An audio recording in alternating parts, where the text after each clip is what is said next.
It is not hard to imagine that Cheglov's fall sealed the LI as a group. His destruction was an event which gave the LI a tangible past, made the long year of doing nothing into a myth, into a story that could be told, made it real. The group had spent its time walking the streets, taking notes, then explaining its project to itself. That was all. From the attack on Chaplin to the first issue of Potlatch. Quote, an art film on this generation, end of quote, Debord explained in On the Passage of a Few People Through a Rather Brief Moment in Time, his film on those months, quote, can only be a film about the absence of its real works, end of quote. But Cheglov's absence was a real work. If the momentary seizure of Notre Dame was the LI's founding crime as legend, with Serge Berna present in the cathedral, then within the LI, the group's link to its imaginary past, Cheglov's exclusion was the LI's founding crime as act, a symbolic murder, since to the LI, exclusion meant civil death. It was no help that in 1957, with the formation of the SI, Debord made Cheglov a member from afar, or that 2 decades later, in Guilt and Love, he made a film in which Cheglov was the hero. Cheglov's exclusion had consequences, and they could not be undone. Even as violence and dementia, those consequences were a form of history, an unsettled debt charged to whatever future the LI might ennoble or fail. Unwanted and unforeseen, those consequences were a proof that the LI could make history, events that could not be taken back, if, simply by pursuing its own philosophy of yes and no, explaining itself and acting on its conclusions, one day sitting down to vote on who should remain and who should not, the group could wreck a life, then it could wreck the world.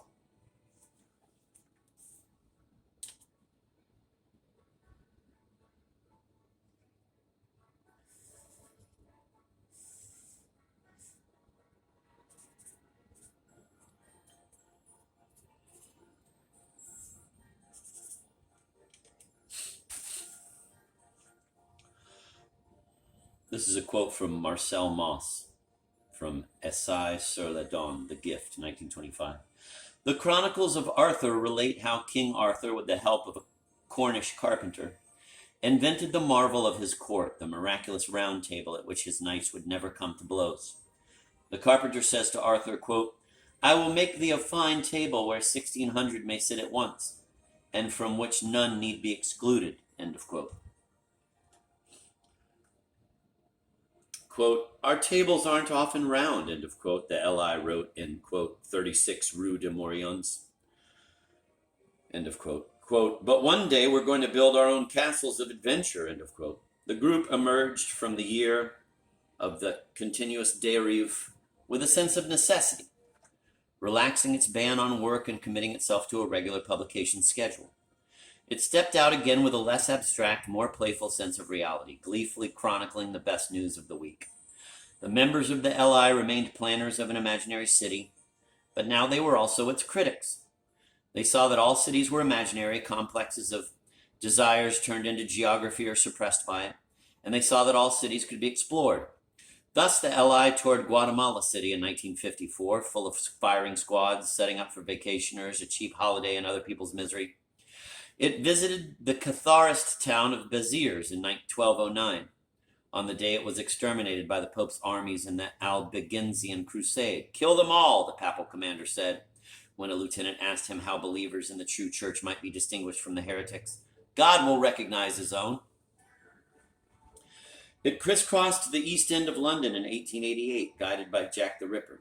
Quote, the psychogeographer of love, end of quote. The imaginary city was Haussmann's Paris, a fantasy of commodities and their troops. And it was the belief that if one could find the right street, one could escape from that city into Cheglov's. In the SI, Debord called this instant route to total change the reversible connecting factor. In the LI, he named it the Northwest Passage. The metaphor wasn't geographical, it was psychogeographical. It was psychogeography itself.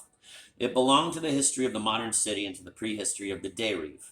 Debord found it in Confessions of an English Opium Eater, the memoir Thomas de Quincey published in 1821.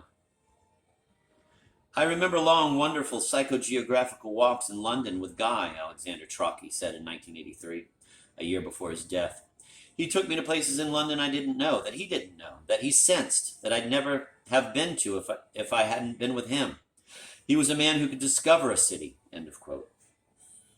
The two met in 1955 in Paris, where Trotsky, born in 1925 in Glasgow, was serving one god as a pornographer for Maurice Girodias Olympia Press, another as the editor of Merlin, a somber avant-garde quarterly.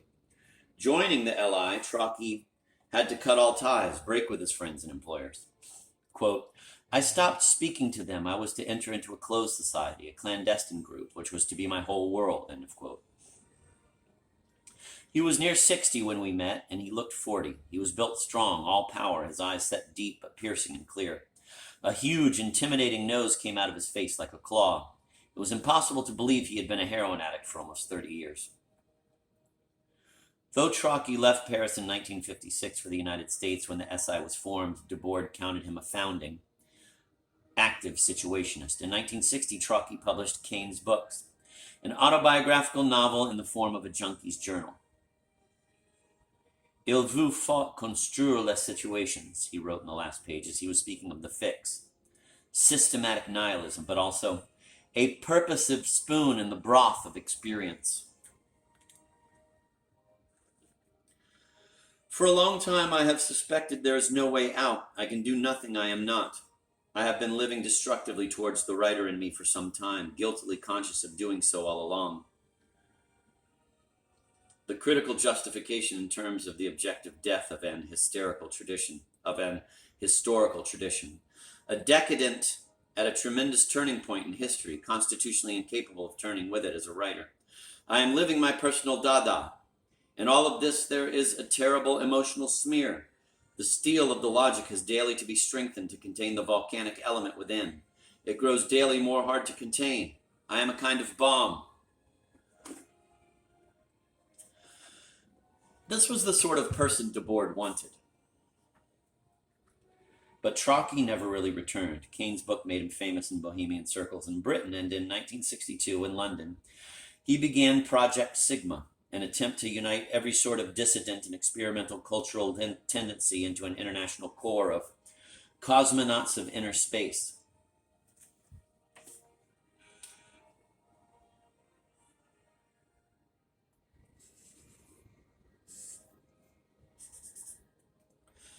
Debord published Trotsky's Sigma Manifesto in IS number 8, January 1963, but there followed the ambiguous note that it was, quote, no longer as a member of the SI, end of quote, that Trotsky pursued his technique du coup du monde, his invisible insurrection of a million minds. To Debord, Trotsky's association with people like occultist Colin Wilson and beat poet Allen Ginsberg, both of whom Debord had long since dismissed as mystical cretins, was a resignation malgré la lettre. To Trotsky, Debord's demurral was an exclusion, and he never got over it.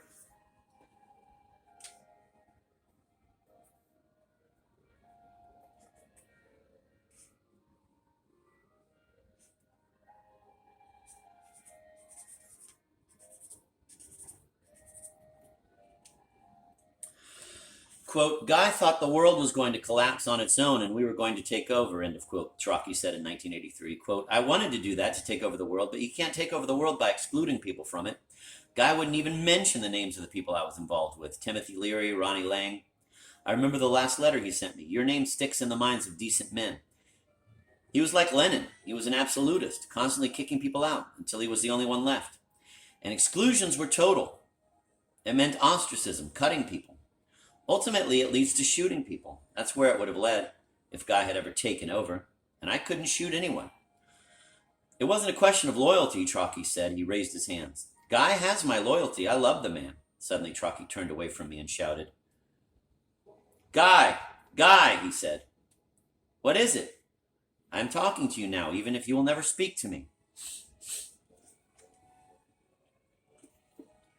We were in the 5th floor walk-up in a seedy section of Kensington. Trotsky had plans for screenplays, movies, a memoir. He made his living dealing third-class rare books out of a tiny stall on Portobello Road. His apartment was littered with syringes and busted ampules. The walls were hung with founding situationist Constance diagrams of his own new city.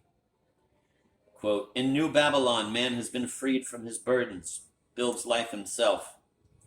I copied the words into my notebook. This, I thought, was where the great project of transforming the world had ended up.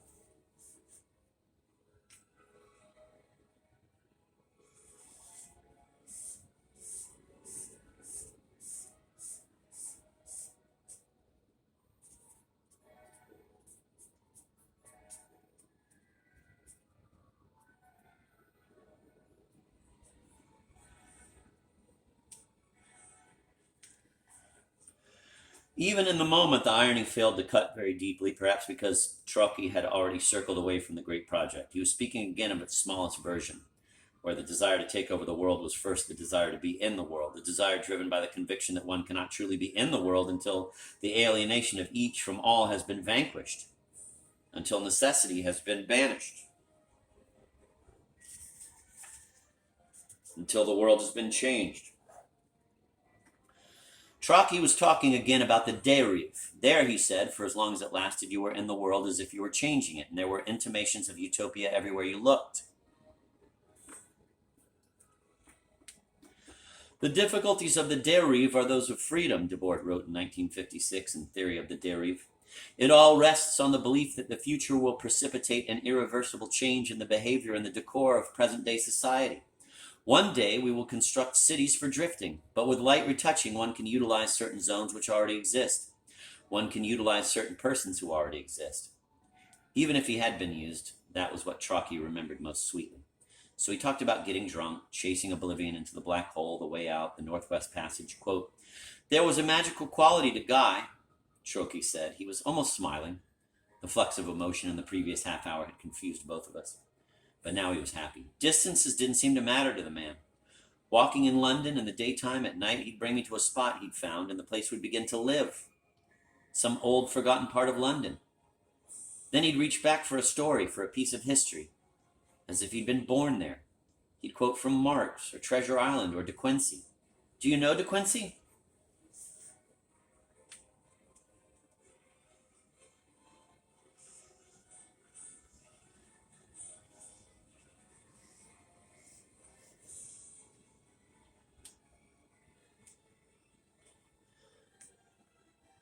I used often, after I'd taken opium, to wander forth without much regarding the direction or the distance to all the markets and other parts of London to which the poor resort on a Saturday night for laying out their wages.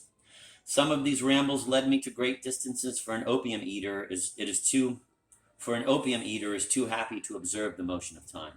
And sometimes in my attempts to steer homewards upon nautical principles by fixing my eye on the pole star, and seeking ambitiously for a Northwest Passage instead of circumnavigating all the capes and headlands I had doubled in my outward voyage, I came suddenly upon such knotty problems of alleys, such enigmatical entries, and such sphinxes riddles of streets without thoroughfares as must, I conceive, baffle the audacity of porters, and confound the intellects of hackney coachmen. I could almost have believed at times that I must be the first discoverer of some of these terrae incognitae, and doubted whether they had yet been laid down in the modern charts of London. For all this, however, I paid a heavy price in distant years, when the human face tyrannized over my dreams, and the perplexities of my steps in London came back to haunt me. By the summer of 1954, this was part of the LI's myth, and just as the catacombs were really a symbol and the Northwest Passage was not really a place, the dérive, too, was now less a practice than a metaphor. Capable of judging every word the LI wrote, and after that, every sentence the SI tried to pass. The LI believed in continental drift. Geophysics today, but science fiction in 1954. That is, as streets could be capes and headlands and neighborhoods deserts or swamps, they all moved. They moved away from an unconsciously remembered wholeness of Pangaea, the original supercontinent of 200 million years ago, or Nostratic, the supposed common language of the Upper Paleolithic, of the Garden of Eden, or Paris as a commune, and into a dyslexia of separations. In his Theory of the Dérive, Debord paused over a sociologist's study on, quote, the narrowness of the real Paris in which each individual lives, end of quote, citing the professor's diagram of all the movements undertaken by one student in the course of an entire year. Quote, with no deviations, her itinerary delineates a small triangle, the summits of which are the School of Political Science, her residence, and that of her piano teacher, end of quote. This, Debord said, was an example of, quote, modern poetry, capable of provoking keen emotional reactions, in this case, indignation that it is possible to live like that, end of quote. A year or so later, Debord cut up maps of Paris and pasted them into psychogeographical maps. They differ from the imaginary maps geographers have made of the fragmentation of Pangaea into the continents we take for granted only because Debord's arrows point to unity as well as separation. But to recreate that unity, the whole world as a single round table, the separation had to be publicized. Before people would reject it, it had to be made undeniable. It had to be made into an event. And to be made into an event, separation had to be intensified, turned into ruin and noise. The project could begin, Debord wrote, with the construction of an atmosphere of uneasiness, with a small group of people who might hitchhike nonstop and without destination during a transit strike to add to the confusion, or turn up on the streets in disguise, or publish plans for the raising of a house meant to be abandoned after its housewarming. Quote, the greatest difficulty in such an undertaking is to convey through such apparently delirious proposals a sufficient degree of serious seduction. We need to work toward flooding the market, even if for the moment only the intellectual market, with a mass of desires whose realization is not beyond the capacity of man's present means of action on the material world, but only beyond the capacity of social organization as it stands, end of quote. If the LI, playing its game of freedom, could spread desires for a way of life neither government nor the market could ever satisfy, then people would overturn them or ignore them, finding satisfaction in a drift through the city's northwest passage. The future, Debord said, belongs to the passerby. Psychogeography, as Asger-Jorn defined it, was, quote, the science fiction of urban planning, end of quote. Maybe to prove that separation was no more fated than the current status of the continents, you only had to tell the right story and turn up the volume.